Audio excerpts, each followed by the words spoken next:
इस वीडियो में हम आपको क्लास 10th का बिहार बोर्ड का मैथ का प्रश्नावली 1.3 का 1, 2 और 3 का ये तीनों सवाल टोटल 5 सवाल है। पाँचों सवाल सॉल्व करके सिखाऊंगा। और जो बिहार बोर्ड के एग्ज़ाम में 100% इससे एक सवाल लेता ही है, हर बार लेता है। अगर आप बिहार बोर्ड से तैयारी करना चाहते हैं, हमारे साथ जुड़ जाइए, लाइक करके सब्सक्राइब कर लीजिए। चलिए शुरू करते हैं। सबसे पहले हम इसका बेसिक सीखेंगे, तब जाके ये हमें समझ में आएगा। क्वेश्चन बोल रहा है सिद्ध कीजिए कि √5 एक अपरिमेय संख्या है। चलिए सिद्ध करते हैं। इससे पहले वाला चैप्टर का वीडियो बना हुआ है। तो परिमेय संख्या का परिभाषा आपको पता होगा। अब हम जान लेते हैं थोड़ा सा सहअभाज्य संख्या के बारे में। देखिए सहअभाज्य संख्या किसको कहते हैं? ऐसी दो अभाज्य संख्याएं जिसका HCF 1 हो। दो संख्या लें, जैसे कि 5 और 1 लिए हैं 2। 5 और 2 का HCF निकालेंगे, कितना आएगा? 1 आएगा। 6, 7, 9, 10 कई सारे दो संख्या ऐसी संख्या लेंगे जिसका HCF अर्थात महत्तम समवर्तक क्या होना चाहिए? 1 होना चाहिए। अब चलिए सिद्ध करते हैं। तो इसमें क्या करते हैं सिद्ध करने के लिए? सबसे पहले मान लेंगे, यहाँ अपरिमेय पूछ रहा है, मान लेंगे माना √5 एक परिमेय संख्या है। अब √5 एक परिमेय संख्या मान लिए, परिमेय संख्या है। आपको परिमेय संख्या का परिभाषा पता है कि मान लिए √5 एक परिमेय संख्या है, तो अर्थात इसे P/Q के रूप में लिखा जा सकता है। लिख देंगे अर्थात इसे P/Q के रूप में लिखा जा सकता है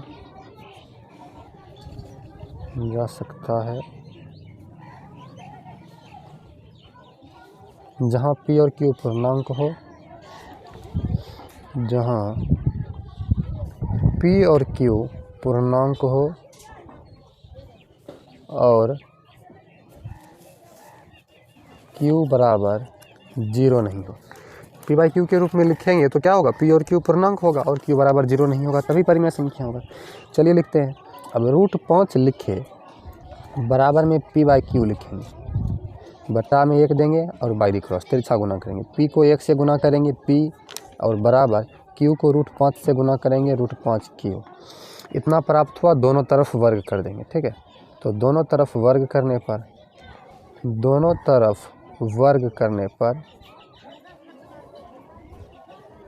चलिए, तो दोनों तरफ वर्ग करेंगे तो P का स्क्वायर बराबर √5Q इसका स्क्वायर। P का स्क्वायर P स्क्वायर, √5 का स्क्वायर 5 Q स्क्वायर। चलिए इतना दूर समझ में आया, आगे बढ़ते हैं। अब यहाँ पर क्या करेंगे? P स्क्वायर बराबर 5 Q स्क्वायर हमें प्राप्त हुआ।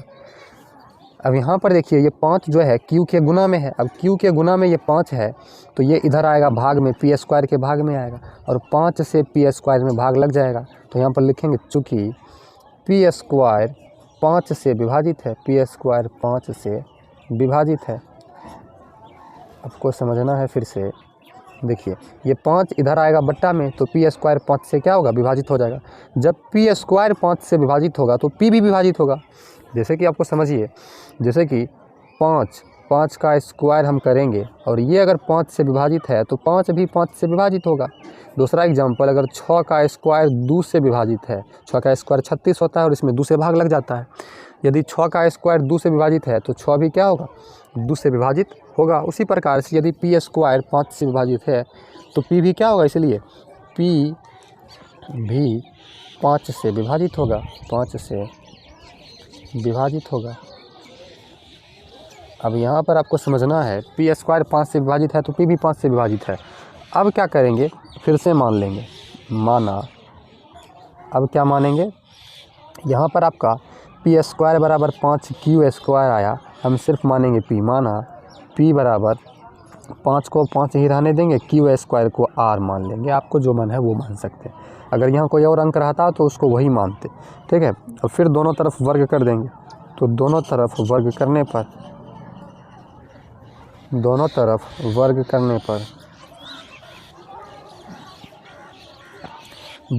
वर्ग करेंगे। P का स्क्वायर बराबर 5R का स्क्वायर, P का स्क्वायर P स्क्वायर और 5 का 25R स्क्वायर। ठीक है, अब देखिए P स्क्वायर का मान यहाँ पर देखिए P स्क्वायर का मान क्या है? 5Q square. इसमें रख देंगे तो आ जाएगा 5Q स्क्वायर बराबर 25R स्क्वायर। 5 को इधर भाग में भेजेंगे तो कट जाएगा ना, 25 25 5 बार में। क्यू स्क्वायर बराबर हमारा आया 5r²। अब यहाँ पर हम क्या लिख सकते हैं, ये 5 से ये क्यू स्क्वायर क्या होगा, विभाजित होगा। तो यहाँ पर लिखेंगे क्यू स्क्वायर 5 से विभाजित है, क्यू स्क्वायर 5 से विभाजित है, क्यू स्क्वायर 5 से विभाजित है तो क्यू भी 5 से विभाजित होगा, क्यू भी 5 से विभाजित होगा, तो क्यू भी 5 से विभाजित होगा।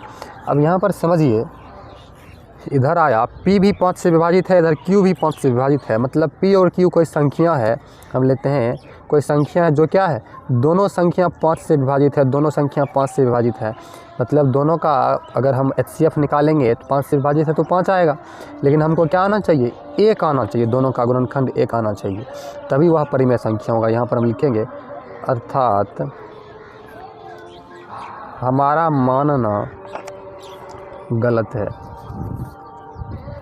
√5 क्या है, √5 एक अपरिमेय संख्या है,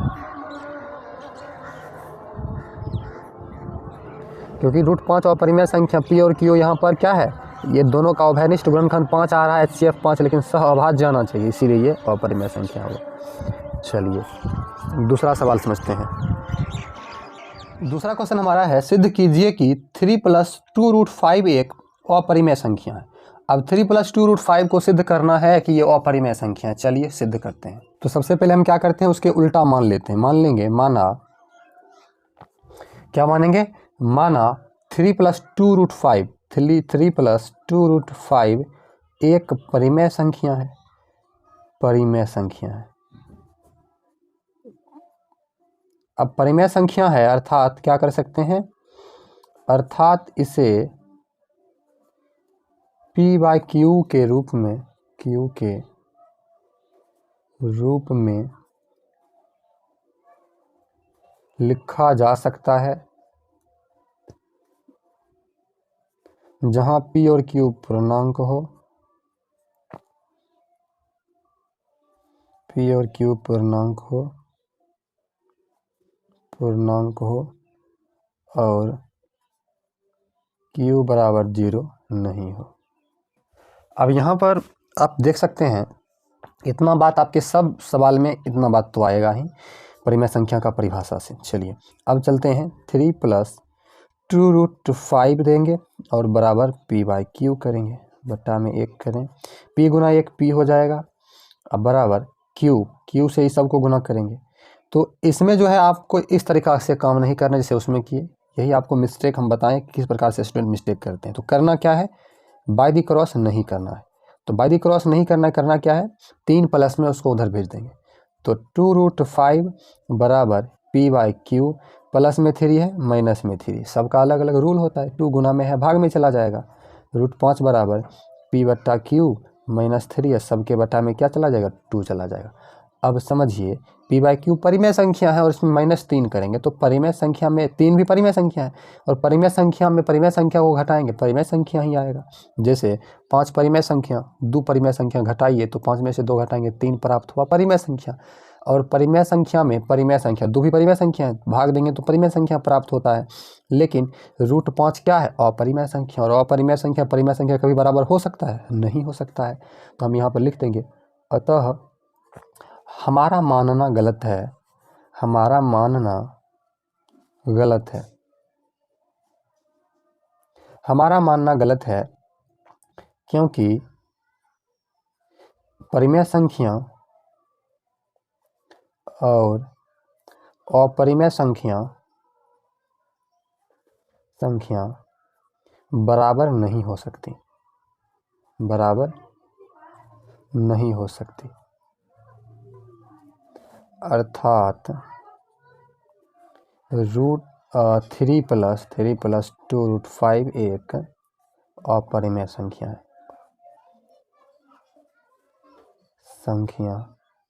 है। तो इस प्रकार से हम लैंग्वेज बना करके लिख सकते हैं। चलिए 3 का फर्स्ट सवाल पर आते हैं। अब यहाँ पर अगला क्वेश्चन है, सिद्ध कीजिए कि 1/√2 परिमेय संख्या है या नहीं, मतलब अपरिमेय संख्या सिद्ध करना है। तो क्या करेंगे, उल्टा मान लेते हैं। मान लेंगे, माना 1/√2 परिमेय संख्या है।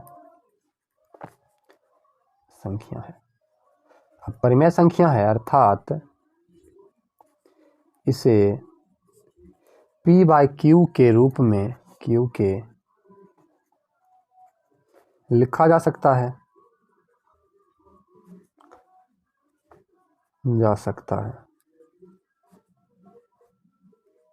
जहां p और q क्या होगा, पूर्णांक होगा, जहां p और q पूर्णांक हो और q बराबर 0 नहीं हो। 1/√2 लिख देते हैं और बराबर p/q लिख देते हैं। ठीक है, तिरछा गुना करेंगे, q गुना 1 q हो जाएगा, अब बराबर p गुना √2 तो √2 p हो जाएगा। समझिए आप इसको, अगर हम p बराबर निकाले तो p बराबर क्या आएगा, q/√2 आएगा। ठीक है, तो यहाँ पर हम लिख सकते हैं, अगर आप फर्स्ट नंबर सवाल जो हम बताए थे उस विधि से बनाना चाहते हैं तो दोनों तरफ वर्ग करके आगे का प्रोसेस करेंगे, लेकिन हम आपको बताते हैं इसमें आपको क्या करना है। q बराबर √2p आया। अब यहाँ पर अपरिमेय संख्या और ये p परिमेय संख्या है।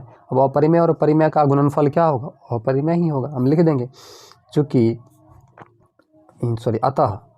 अतः हमारा मानना गलत है, हमारा मानना गलत है, क्योंकि एक अपरिमेय और परिमेय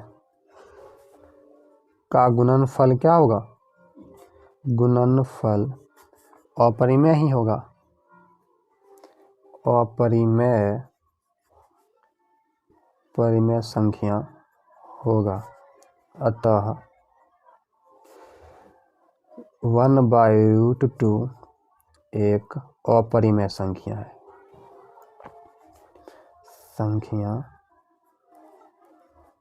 ठीक है। चलिए सवाल नंबर 3 का दूसरा जो है उसको लिख लेते हैं। 3 का दूसरा सवाल है 7√5। अब 7√5 क्या है, अपरिमेय सिद्ध करना है, तो उल्टा काम करते हैं, हमेशा क्या करेंगे, मान लेंगे। तो चलिए मान लेते हैं, माना 7√5 एक परिमेय संख्या है, अर्थात इसे p/q के रूप में लिखा जा सकता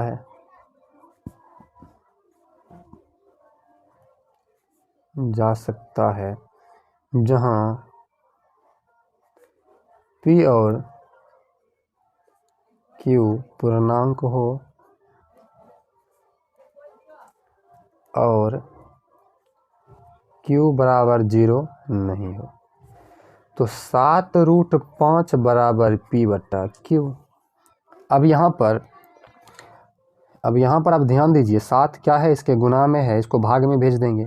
दो तरीका से बनेगा, फर्स्ट सवाल जैसे बनाए थे वैसे भी या अलग तरीका से। चलिए 7 क्या है, गुना में है, भाग में भेज देंगे। √5 बराबर p/q और सबके बटा में 7 हो जाएगा। बताइए परिमेय में ये 7 है, परिमेय से भाग देंगे, परिमेय ही होगा।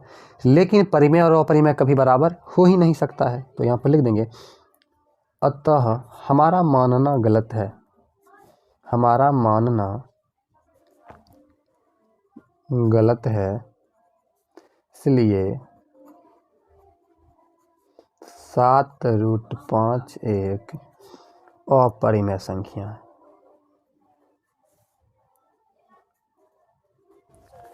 बस देखिए कितना शॉर्ट में बना, इसमें सब में भाषा है। लास्ट सवाल इस चैप्टर का है हमारा 3 का तीसरा सवाल। 3 का तीसरा सवाल है 6 + √2। अब इसको सिद्ध करना है परिमेय है या अपरिमेय। मान लेंगे, माना 6 + √2 एक परिमेय संख्या है, अर्थात से पी बाई क्यू के रूप में लिखा जा सकता है जहां P और Q पूर्णांक हो और Q बराबर 0 नहीं हो। इतना बात तो आपको हर हमेशा लिखना है। परिमेय संख्या का परिभाषा याद कर लोगे तो इतना बात आप आसानी से लिख सकते हो। 6 प्लस रूट 2 बराबर पी बाई क्यू। अब यहाँ पर देखिए 6 plus root 2 equal to p by q है, तो 6 परिमेय है और इसको उधर भेज देते हैं तो हमारा आ जाएगा root 2 equal to p by q. ये 6 माइनस में चला जाएगा। अब परिमेय में परिमेय को घटाएंगे, परिमेय ही प्राप्त होगा, लेकिन एक अपरिमेय और परिमेय कभी बराबर हो सकता है? बिल्कुल नहीं हो सकता है। तो हम लिखेंगे अतः हमारा मानना गलत है, हमारा मानना गलत है। इसलिए क्या 6 प्लस रूट 2 एक अपरिमेय संख्या है। तो इस प्रकार से ये जो चैप्टर है क्या हो गया, एंड हो गया, ख़त्म हो गया। अगला वीडियो में हम जानेंगे 1.4। वीडियो को लाइक करके चैनल को सब्सक्राइब कर दीजिए। Thank you.